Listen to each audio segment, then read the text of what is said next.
चलिए, आज दुनिया के सबसे पेचीदा और लंबे समय से चल रहे सीमा विवादों में से एक को समझने की कोशिश करते हैं। ये एक ऐसा मसला है जो दो परमाणु शक्ति वाले पड़ोसियों को हमेशा टकराव के मोड़ पर खड़ा रखता है। ये महज नक्शे पर खींची एक लकीर नहीं है, ये एक ऐसा फ्लैश पॉइंट है जिसे इतिहास, संधियों और आज की जियोपॉलिटिक्स ने मिलकर बनाया है। देखिए, आज के तनाव को समझने के लिए हमें कहानी की बिल्कुल शुरुआत में जाना होगा, एक सदी से भी पहले खींची गई एक रेखा तक। तो ये सब शुरू हुआ एक ब्रिटिश प्रशासक के नाम पर रखी गई एक लाइन से, जिसे हम मैकमोहन लाइन के नाम से जानते हैं। इस लाइन पर ब्रिटिश भारत और उस वक्त के आज़ाद तिब्बत के बीच बातचीत हुई थी, और ये एक बहुत ही ज़रूरी ऐतिहासिक सच है जिसे हमें याद रखना होगा। और यहाँ एक बहुत ही दिलचस्प बात सामने आती है। उस समय चीन को भारत तिब्बत सीमा से कोई दिक्कत नहीं थी। उनकी असल आपत्ति तिब्बत और चीन के बीच की सीमा को लेकर थी। ये वो पॉइंट है जो आगे चलकर इस कहानी में बहुत अहम हो जाता है। फिर तिब्बत पर चीन का कब्जा हो गया, और इसके बाद एक नया शब्द चर्चा में आया जो आज के इस पूरे संघर्ष को परिभाषित करता है, LAC। ये कोई आपसी सहमति से बनी हुई अंतर्राष्ट्रीय सीमा नहीं है, बल्कि ये 1962 के युद्ध के बाद जमीन पर बनी एक हकीकत है।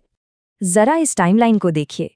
ये हमें साफ साफ दिखाता है कि कैसे एक प्रस्ताव जिससे पहले भारत ने ठुकरा दिया था, वो धीरे धीरे एक औपचारिक कॉन्सेप्ट बन गया, जिसका मकसद था शांति बनाए रखना। और फिर यहाँ हमें एक बड़ा डिप्लोमेटिक यूटर्न देखने को मिलता है। चीन ने अचानक अपनी मुख्य मांग पश्चिमी सेक्टर से पूर्वी सेक्टर पर शिफ्ट कर दी, और इससे पूरी बातचीत की दिशा ही बदल गई। तो सवाल ये उठता है कि जब एक शांति समझौता हो चुका था, तो फिर बॉर्डर को साफ साफ डिफाइन करने की ये पूरी प्रक्रिया आखिर फेल क्यों हो गई? और ये था वो सबसे अहम मोड़।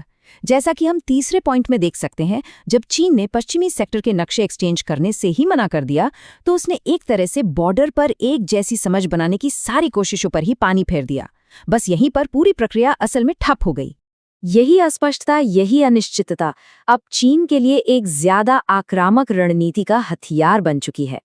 इसका मतलब है छोटी छोटी ऐसी हरकतें करना जिनसे बिना गोली चलाए जमीन पर हालात बदल दिए जाएं। सोचिए, जैसे किसी विवादित इलाके में धीरे धीरे नई सड़कें या पोस्ट बना लेना। ये सिर्फ प्रतीकात्मक हरकतें नहीं हैं, जैसा कि हम देख रहे हैं कि भारतीय राज्य अरुणाचल प्रदेश में जगहों के नाम बदले जा रहे हैं। ये सब जमीनी हकीकत को बदलने की एक सोची समझी कोशिश का हिस्सा है।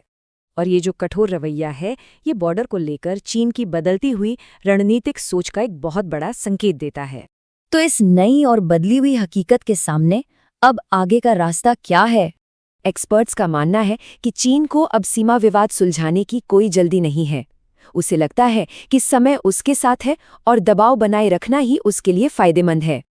और बस यही बात हमें इस मामले की सबसे बड़ी चुनौती पर ले आती है, एक ऐसे तनावपूर्ण मोर्चे को संभालना जहां एक पक्ष अब किसी अंतिम समझौते में दिलचस्पी ही नहीं रखता।